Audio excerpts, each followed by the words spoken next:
सभी रीट अभ्यर्थियों का स्वागत है आरपीएससी एग्जाम्स यूट्यूब चैनल में। साथियों, आज हम इस वीडियो में मौर्य साम्राज्य से संबंधित वस्तुनिष्ठ प्रश्नों को हल करने वाले हैं। इन प्रश्नों का निर्माण कक्षा 6 सामाजिक, कक्षा 10 सामाजिक और कक्षा 12 के इतिहास से तैयार किए गए हैं।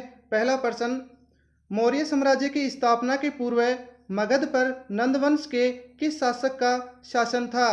ए नंदराज, बी देवनंदन, सी महापद्मनंद, डी घनानंद। साथियों, सही जवाब हो जाएगा डी घनानंद। नंदवंश से संबंधित थे, जो नंदवंश के अंतिम शासक हुए। प्रश्न नंबर 2, चंद्रगुप्त मौर्य कब नंदवंश के शासक घनानंद को परास्त कर मगध का शासक बना? ए 320 ईसा पूर्व, बी 322 ईसा पूर्व, सी 305 ईसा पूर्व, डी 325 ईसा पूर्व। इसका सही उत्तर हो जाएगा साथियों बी 322 ईसा पूर्व। प्रश्न नंबर 3, निम्नलिखित में से आचार्य चाणक्य के संबंध में असत्य कथन की पहचान कीजिए। ए आचार्य चाणक्य नालंदा विश्वविद्यालय के शिक्षक थे, बी चाणक्य के अन्य नाम विष्णुगुप्त एवं कौटिल्य भी हैं, सी चाणक्य चंद्रगुप्त मौर्य व बिंदुसार के प्रधानमंत्री रहे, डी चाणक्य ने अर्थशास्त्र नामक पुस्तक लिखी जिसका संबंध राजनीति से है। साथियों, इसमें असत्य कथन हो जाएगा ए चाणक्य नालंदा विश्वविद्यालय में शिक्षक नहीं रहे, वो तक्षशिला विश्वविद्यालय में शिक्षक रहे थे। प्रश्न नंबर 4, मैसिडोनिया के शासक सेलुकस एवं चंद्रगुप्त मौर्य के मध्य युद्ध कब हुआ था? ए 302 ईसा पूर्व, बी 305 ईसा पूर्व, सी 308 ईसा पूर्व, डी 322 ईसा पूर्व। इसका सही उत्तर हो जाएगा बी 305 ईसा पूर्व। प्रश्न नंबर 5, इंडिका नामक पुस्तक के लेखक कौन हैं? ए चाणक्य, बी सेलुकस, सी मेगस्थनीज, डी चंद्रगुप्त मौर्य। सही उत्तर हो जाएगा सी, इंडिका नामक पुस्तक के लेखक मेगस्थनीज थे। प्रश्न नंबर 6, निम्नलिखित में से कौन सा कथन चंद्रगुप्त मौर्य के बारे में असत्य है? ए मौर्य साम्राज्य की स्थापना चंद्रगुप्त मौर्य ने की थी, बी चंद्रगुप्त मौर्य की दक्षिणी भारत की विजय की जानकारी हमें अहनानूर एवं मुरनानूर तमिल ग्रंथों से मिलती है, सी चंद्रगुप्त मौर्य ने प्रथम अखिल भारतीय साम्राज्य की स्थापना की, डी चंद्रगुप्त ने जीवन के अंतिम समय में बौद्ध धर्म स्वीकार किया। साथियों, इसमें असत्य अपना डी हो जाएगा। चंद्रगुप्त मौर्य ने जीवन के अंतिम समय में बौद्ध धर्म नहीं जैन धर्म स्वीकार किया था। बाकी के जो तथ्य दिए गए हैं बिल्कुल सही हैं। प्रश्न नंबर 7, किस मौर्य सम्राट को अमित्रघात के नाम से भी जाना जाता है? ए चंद्रगुप्त मौर्य, बी बिंदुसार, सी अशोक, डी कुणाल। साथियों, इसमें सही उत्तर हो जाएगा बी बिंदुसार को अमित्रघात या अमित्रोचैट्स के नाम से भी जाना जाता है। प्रश्न नंबर 8, किस बौद्ध ग्रंथ के अनुसार बिंदुसार के शासनकाल में तक्षशिला में 2 विद्रोह हुए थे? ए मिलिंद पेनो, बी महावस्तु, सी दिव्यावदान, डी मंजूश्री मूलकल्प। साथियों, बिंदुसार के शासनकाल में तक्षशिला में 2 विद्रोह हुए थे। इसकी जानकारी हमें बौद्ध ग्रंथ दिव्यावदान से मिलती है। प्रश्न नंबर 9, अशोक के धम्म से संबंधित असत्य कथन की पहचान कीजिए।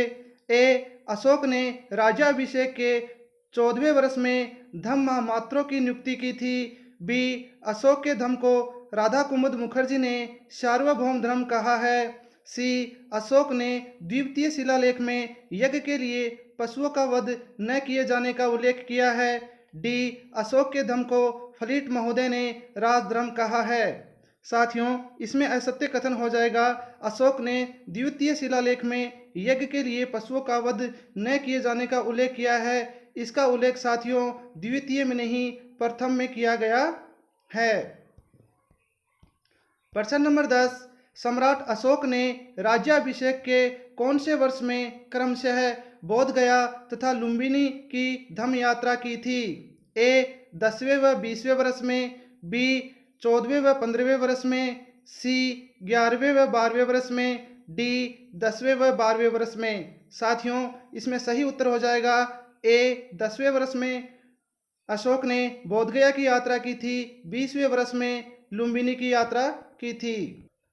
प्रश्न नंबर 11, मौर्य सम्राट बिंदुसार ने किस शासक से मदिरा, सूखे अंजीर एवं एक दार्शनिक भेजने की प्रार्थना की थी? ए एंटियोकस प्रथम से, बी टालमी द्वितीय से, सी डायनोसिस से, डी डायमेकस से। साथियों, इसका सही उत्तर हो जाएगा यूनानी शासक एंटियोकस प्रथम से बिंदुसार ने इन चीज़ों की भेजने की प्रार्थना की थी। प्रश्न नंबर 12, सम्राट अशोक ने पाटलिपुत्र में तृतीय बौद्ध संगति के बाद विदेशों में धर्म प्रचारक के लिए यवन प्रदेश किसको भेजा? साथियों, यवन प्रदेश के बारे में पूछा है। ए महेंद्र एवं संघमित्रा, बी सोन एवं उत्तरा, सी रक्षित, डी महारक्षित। इसका सही उत्तर हो जाएगा डी महारक्षित को यवन प्रदेश भेजा था।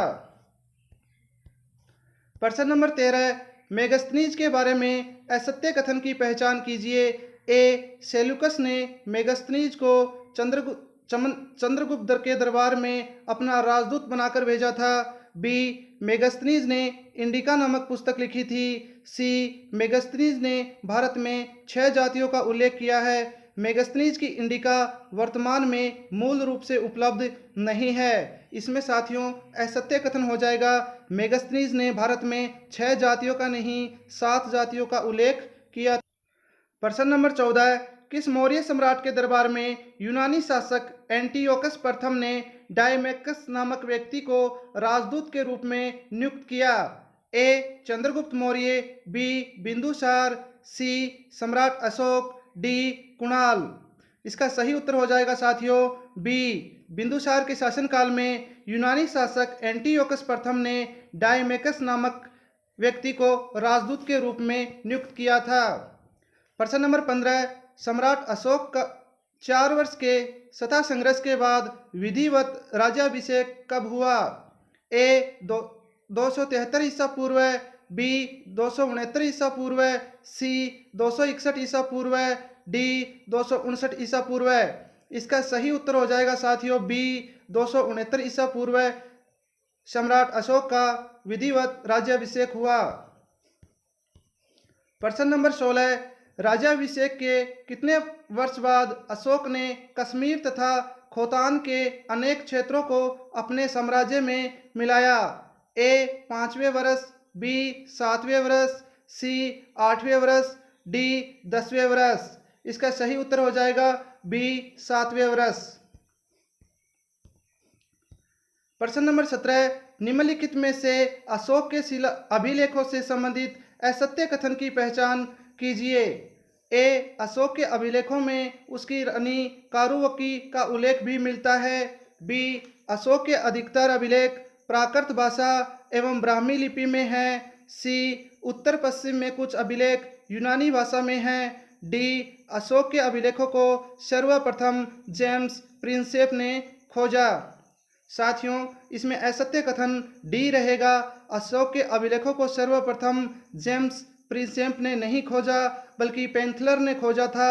जेम्स प्रिंसेप ने सर्वप्रथम अशोक के अभिलेखों को पढ़ा था, ना कि खोजा था। प्रश्न नंबर 18, सम्राट अशोक ने कलिंग पर आक्रमण कब किया?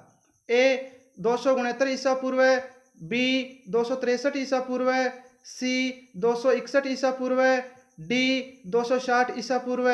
इसका सही उत्तर हो जाएगा सी 261 ईसा पूर्व।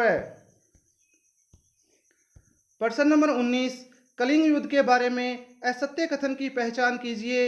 ए सम्राट अशोक ने राज्याभिषेक के 90वें वर्ष कलिंग पर आक्रमण किया। बी हाथी गुफा अभिलेख के आधार पर उस समय कलिंग पर नंदराज का शासन था।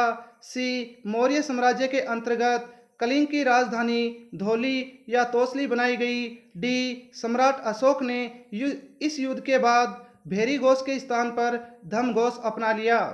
साथियों, इसमें जो असत्य कथन है वो ए हो जाएगा। सम्राट अशोक ने राज्याभिषेक के 9वें वर्ष नहीं 8वें वर्ष कलिंग पे आक्रमण किया था। प्रश्न नंबर 20, कलहन की राजतरंगिणी के अनुसार सम्राट अशोक ने नेपाल में कौन सा नगर बसाया? ए देवपतन नगर, बी ललित पतन नगर, सी श्रीनगर, डी राजपतन नगर। इसका सही उत्तर हो जाएगा बी ललित पतन नगर। साथियों, श्रीनगर की स्थापना भी अशोक ने की थी। प्रश्न नंबर 21, सम्राट अशोक ने राज्याभिषेक के किस वर्ष में धम्म महामात्रों की नियुक्ति की थी? ए 12 वर्ष में, बी 14वें वर्ष में, सी 8वें वर्ष में, डी 11वें वर्ष में। इसका सही उत्तर हो जाएगा साथियों बी 14वें वर्ष में। प्रश्न नंबर 22, सम्राट अशोक प्रथम शासक था जिसने अभिलेखों के माध्यम से अपनी प्रजा को संबोधित किया। इसकी प्रेरणा उसे किस शासक से मिली थी? ए डेरियस प्रथम से, बी डेरियस द्वितीय से, सी डायनोसिस से, डी डायमेकस से। इसका सही उत्तर हो जाएगा साथियों ए डेरियस प्रथम से। प्रश्न नंबर 23, मौर्यकालीन शासन व्यवस्था के बारे में असत्य कथन की पहचान कीजिए। ए मौर्य काल में गुप्तचरों को संस्था एवं संचार के नाम से पुकारा जाता था। बी सन्निधाता राजकीय कोष का मुख्य अधिकारी होता था। सी मौर्य काल में नगर प्रबंध के लिए 6 सदस्यों की 5 समितियां होती थी। डी मौर्य काल में संग्रहण व द्रोणमुख स्थानीय न्यायालयों के प्रकार थे। साथियों, इसमें सी है वो असत्य हो जाएगा। मौर्य काल में नगर प्रबंध के लिए 6 सदस्यों के नहीं 5 सदस्यों की 6 समितियां होती थी। बाकी के जो कथन दिए गए हैं बिल्कुल सही हैं। प्रश्न नंबर 24, मौर्य वंश का अंतिम सम्राट कौन था? ए दशरथ, बी जालोक, सी देववर्मन, डी बृहदर्थ। इसमें सही उत्तर हो जाएगा साथियों डी बृहदर्थ मौर्य साम्राज्य का अंतिम सम्राट था। प्रश्न नंबर 25, अशोककालीन प्रांतों में उत्तरापथ की राजधानी कौन सी थी? साथियों, उत्तरापथ की राजधानी पूछी है। ए पाटलिपुत्र, बी उज्जैनी, सी तोसली, डी तक्षशिला। सही उत्तर हो जाएगा आपका उत्तरापथ की राजधानी तक्षशिला थी। प्रश्न नंबर 26, निम्नलिखित में से कौन सा सही सुमेलित है? सही सुमेलित पूछा है। साथियों, सम्राट अशोक ने तृतीय बौद्ध संगति के बाद विदेशों में बौद्ध धर्म के प्रचारक भेजे, जिनमें आपको सही सुमेलित देखना है। महेंद्र एवं संघमित्रा को सिहल द्वीप श्रीलंका भेजा गया। सोन एवं उत्तरा को पेंगू, जो श्रवण भूमि के नाम से जाना जाता है, वहाँ भेजा गया।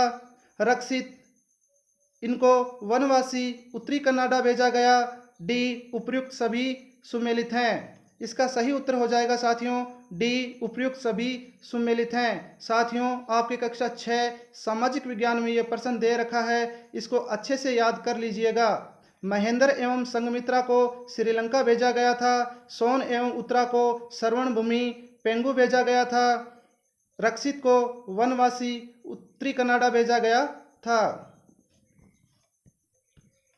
प्रश्न नंबर 27, निम्नलिखित में से अशोक के शिलालेखों से संबंधित सही कथन है। ए पड़ोसी राज्यों का वर्णन 5वें व 13वें शिलालेख में दिया गया है। बी कलिंग आक्रमण की जानकारी हमें 13वें शिलालेख से मिलती है।